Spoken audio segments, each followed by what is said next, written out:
نحمدہ و نصلی علی رسول الکریم اما بعد فاعوذ باللہ من الشیطان الرجیم بسم اللہ الرحمن الرحیم۔ تمام ویورز کو السلام علیکم۔ امید کرتا ہوں کہ سب دوست خیر و عافیت کے ساتھ ہوں گے اور اللہ تعالیٰ سب کو خوش رکھے، حفظ و امان میں رکھے۔ آج کی ویڈیو میں آپ حضرات کے سامنے 2-3 مسائل بیان کروں گا جو اکثر ہمارے لوگوں میں، عوام الناس میں پائے جاتے ہیں۔ تقریباً 50-60% لوگ اس میں مبتلا ہیں، اور پھر وہ کہتے ہیں کہ ہم نماز کیسے پڑھیں، ہمیں تو یہ بیماری لاحق ہے اور یہ مسئلہ ہے ہمارے ساتھ، تو ہم نماز کیسے پڑھیں۔ تو میرے دوست، نماز تو کسی صورت میں بھی معاف نہیں ہے۔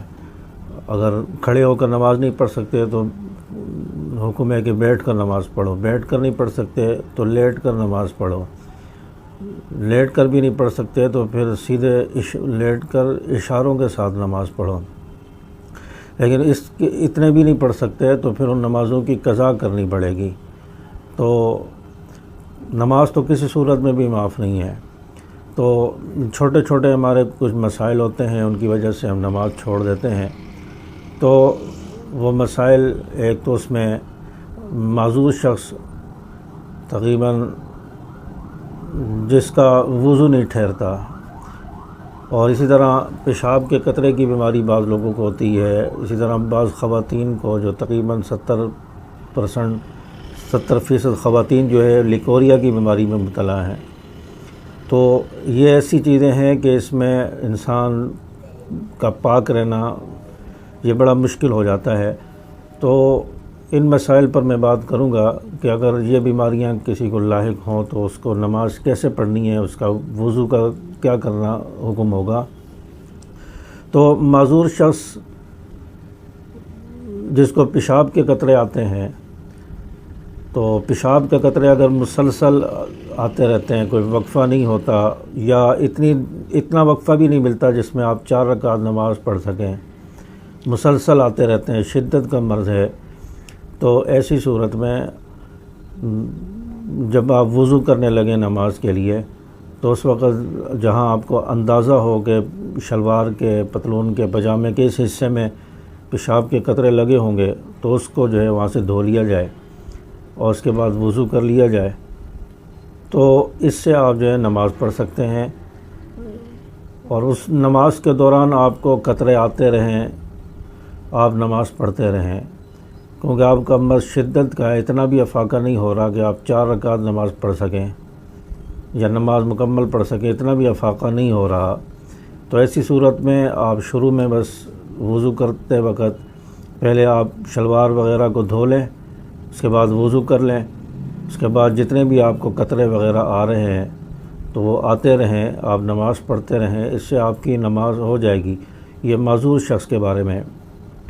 لیکن جس کو اتنا بھی نماز کے 4 رکعت کے برابر پڑھنے کے جو وقت لگتا ہے، اتنا اس کو افاقہ ہو جاتا ہے، قطرے رک جاتے ہیں، اس کے بعد قطرے آتے ہیں، 4-5 منٹ کے بعد قطرہ ٹپکتا ہے، تو ایسی صورت میں وضو کر کے 4 رکعت نماز پڑھ لے۔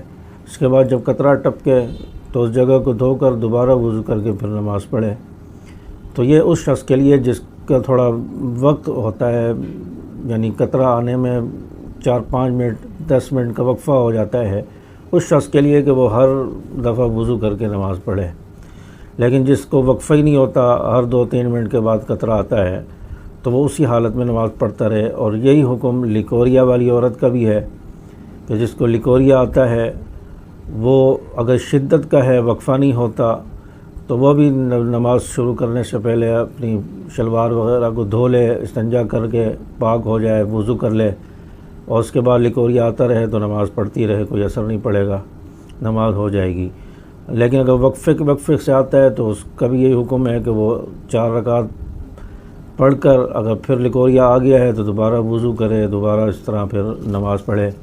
اور اسی طرح ریا خارج ہونے والے کا بھی یہی حکم ہے، اس کا بھی مرض اگر شدت کا ہے اور ریا خارج ہوتی رہتی ہے، ہر 2-3 منٹ بعد، ہر 1-1.5 منٹ کے بعد اس کو ریا خارج ہوتی ہے، تو یہ شخص بھی شرعی طور پر معذور کہلائے گا۔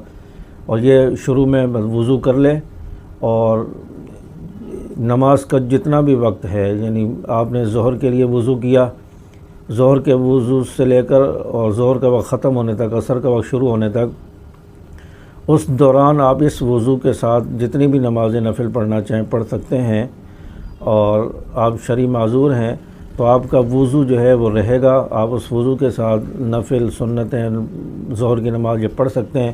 جب عصر کا وقت شروع ہوگا تو آپ کا وضو بھی ختم ہو جائے گا، آپ دوبارہ وضو کریں گے، اس وضو کے ساتھ آپ جو ہے عصر کی نماز بھی پڑھیں، اس کے بعد قرآن پاک کی تلاوت بھی کریں، مغرب تک آپ کا وضو رہے گا۔